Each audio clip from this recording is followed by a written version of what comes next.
There's a certain terror in knowing that your life is in a totally different path than the one you intended, and there isn't a damn thing that you can do to stop it. 4 days ago, I could have looked out over the next 2 to 3 or even 5 years and said, I pretty much know how things are going to go. Well, not anymore. Even though every day is a living nightmare, it's not knowing what tomorrow may bring that scares me so much. Carrie and I started speaking to each other yesterday afternoon sometime. Just short conversations here and there, but it's a start, I guess. My heart still feels broken, but my worry for her well-being is starting to trump my own feelings. She's barely eating, for one, and if it's possible to lose significant weight in the span of a couple of days, she has. She was already thin enough to begin with. When she looks at me, I can almost read her thoughts through those puffy eyes. She's saying to me, I wish I could take it all back, but I can't. There's something else that I've been considering. It's entirely possible that Carrie may have been drugged. Cheating on me with a stranger in his car doesn't seem like the Carrie I know. It just feels wrong. If the person who left those fucked up notes and took Andrew and the person who took Carrie down to the river are the same person, the idea that she was roofied is that much more plausible. And I can't help think that Carrie saved her own life when she blocked Ray's number from her phone. She may not have survived a second meeting. Still, that stupid smirking voice is always there, whispering in the background. You're so gullible, Dean.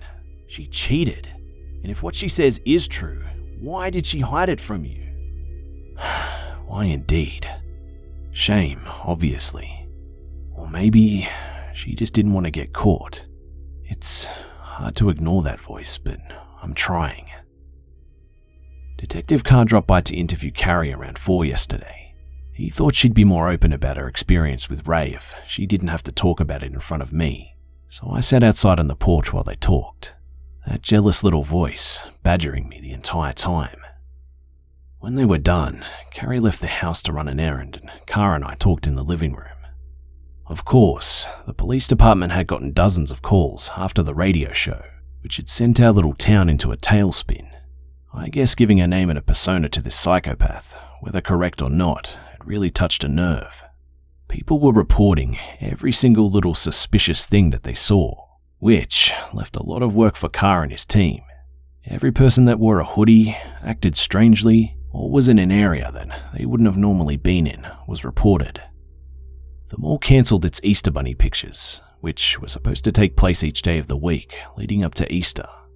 I had gotten a text from Kyle's coach explaining that Kyle's T-ball season was cancelled too, temporarily at least. No one wanted to be responsible for another child being taken. Leads needed to be followed, no matter how small, Carr said, but he knew he'd be lucky if any of them amounted to anything. Before he left, I asked Carr about what was going on at 3 Orange Circle. Had they found anything? He said the construction crew had finished breaking up the concrete floor and hauling it out just after lunch. He was waiting on the forensics guys. He laughed when he said it.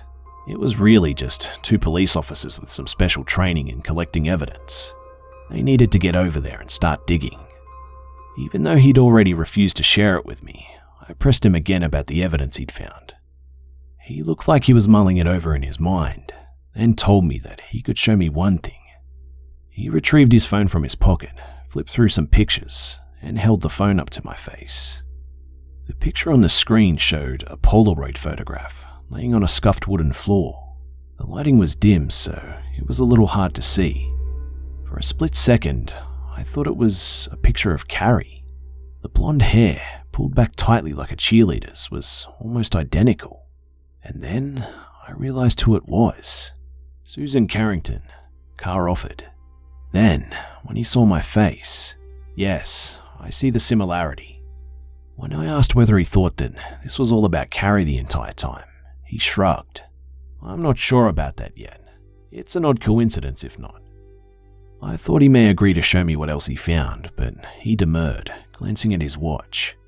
Sorry, I've been here too long as it is. Every minute is precious when you got a child missing. A little after he left, I got a text message. It was from Ryan, a friend of mine whose son played on Kyle's T-ball team. I had kept him up to date on what was happening. He sent me a text and it read, "Thought you might want to see this." Below the message was a screenshot of a text message Ryan had received from Andrew's dad. It said, "What the fuck does this mean?" A picture of a note was attached below it. "I'm going to keep this short and sweet before things get too scary. If you want to know why I chose Andrew to die, you better ask Dean and Carrie." I felt like throwing up. Who did this sick fuck think he was? It wasn't enough to just terrorize us. Now he wanted to turn the entire community against us. I had no idea why he chose Andrew. The only thing I did know, or think I knew, especially after seeing the picture of Susan that looked identical to Carrie, was that this was never about Kyle or Andrew. Not really. It seemed like he was targeting Carrie the entire time. Actually, one other thing was certain. He wanted to destroy our reputation in the community. That's why he had left that note for Andrew's dad. I knew that the picture would make the rounds, and Carrie's and my name would be dragged through the mud, no doubt. But then, that voice was at it again. "You're just gullible, a sucker. What if it's more than that?" When Carrie got back from her errand, I showed her the picture. "Any idea what this means? Is there something you're not telling me?" "No, Dean, I swear to God, I have no idea what this means." She grabbed my phone and read the note again. "He's sick, that's what it is. He's sick and he's trying to destroy us."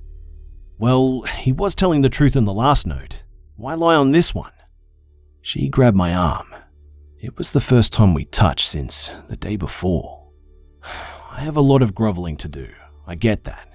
But please, if you've ever trusted me, if you have any love for me left, any single, solitary little bit, believe me now, please, believe me.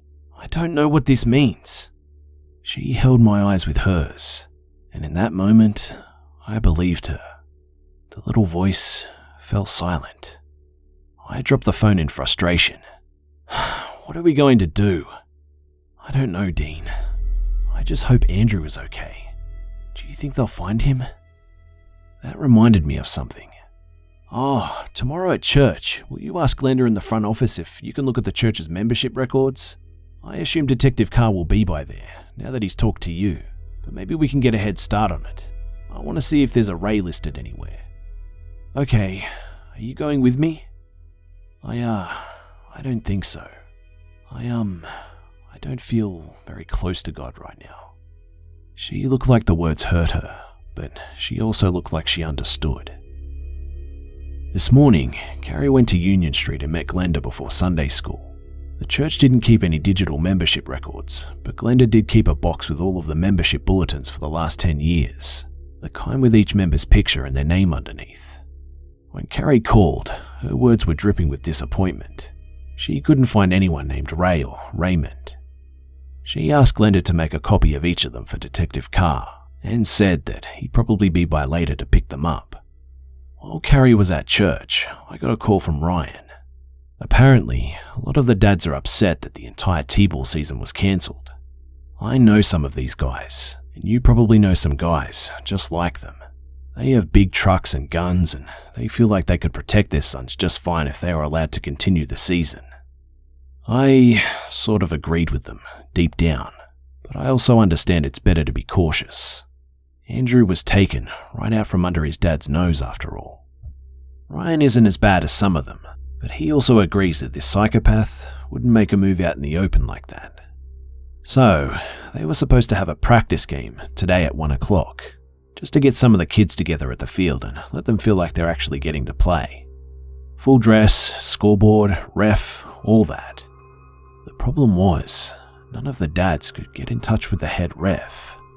Some of the dads had been texting and calling him since the season was cancelled, but they hadn't gotten a response. That's what Ryan had called about, to bitch about the refs. The call was breaking up, but I thought Ryan said, "Ray's usually here whenever we need him. He loves doing these games. He's out here every chance he can get." Wait a minute, say that again? I said, Jay's usually out here, but he won't answer his phone. Shit, you just gave me a heart attack. Jay who? Do you know him? Jason Fisher. He's been the head ref for a while. Who's his kid? He doesn't have any kids of his own. Just likes T-ball, I guess. When he said it, something went off in my brain, like a bell tinkling. How old is Jay? I don't know. Close to our age, maybe 40s. My heart started to thump in my chest. And you haven't talked to him in a couple of days. Any idea why? No. Like I said, he usually texts us back. He's the one who assigns the other refs when he can't make it. I guess I'll need to track down someone else's phone number. Keep trying to reach him, Ryan. And listen, if you get him, do you mind letting me know? Yeah. Why? I don't know. Maybe I'll bring Kyle out there. Really? I thought you said... Just let me know, okay? Sure, will do. Listen, I gotta go. I'll talk to you later. My hands were clammy as I texted Carrie's phone. I said, emergency, please call me back. About 2 minutes later, Carrie called, almost hyperventilating. What's wrong? What happened? Nothing. Everything's fine here. I'm sorry I scared you. She breathed a sigh of relief. I need you to do something for me, right now. Can you go back to the office? I want you to look for another name. I'll stay on the phone. Another name? Okay, hold on. I could hear the phone rustling as she hurried down the front steps of the church and around to the side door that led into the office area. Okay, I'm here. The copies Glenda left out for the detective are here on the desk. Carrie, look for a Jason Fisher. Start in the one farthest back. 2007? Yeah. 07. Jason Fisher? Okay, let me see. I waited. She was breathing heavily and I could hear her rustling through the pages. Then she gasped. When she spoke again, her voice had taken on a new quality, like that of a frightened animal. Oh shit, Dean. What? It's him, Dean. It's him. It wasn't Ray, it was Jay. Are you sure? Yes, I'm sure. I don't remember a lot, but I'll never forget those eyes. He's a T-ball ref, Carrie. He took Andrew, I know it. No. Oh, shit. I missed Kyle's first game, but I was there for the second. Why didn't I recognize him? I don't know, but I actually spoke to him. During Kyle's first game, he hit a grounder to the first stop, and the ref called him out at first when he was clearly safe. It was a bad call. Everyone said so, and I let him know that. Shit. That's why he said I was so rude. It's not your fault, Dean. I gotta call Carr. I love you. Bye. I hung up before she responded, then dialed Carr's phone. As it rang, I thought, hold on, Andrew. Just a little longer.